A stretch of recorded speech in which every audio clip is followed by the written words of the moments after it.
Dernier point, vous êtes très dynamique à l'étranger. L'exportation, ça représente combien 60%. 60%. Notamment en Chine.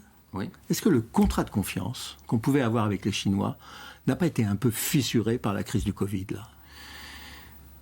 Lorsque la crise du Covid s'est manifestée, nous avions des collègues dans les centrales chinoises, en Chine. Et bien évidemment avec des précautions de santé, puisque la santé est notre priorité numéro 1 avec la sûreté et la sécurité, eh bien nos collègues ont été volontaires pour rester dans les centrales. C'est des Français ou des Chinois ? Des Français. Et de toute nationalité, des Allemands.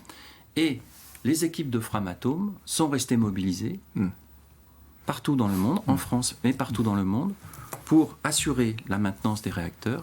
Et nos usines ont continué à tourner pour assurer la fourniture des combustibles nucléaires dont les centrales ont besoin pour alimenter les pays, alimenter les hôpitaux. Et il y a un engagement très fort des salariés de Framatome, des partenaires sociaux, et je me permets de les saluer à cette occasion. Je me permettais de vous poser cette question parce que vous savez bien ce qu'on a dit, les Chinois ne disent pas toujours la vérité. Dans l'histoire du Covid, ils n'ont sans doute pas dit l'exactitude des faits tels qu'ils se sont présentés. Donc on peut continuer, on peut avoir confiance dans la relation qu'on peut avoir avec eux ou pas ? Nos équipes sur le terrain travaillent ensemble. Elles ont l'habitude, depuis Dayabé. Ça fait des décennies, et nos équipes se connaissent, travaillent en confiance, et chaque jour, cette confiance s'enrichit de travaux communs.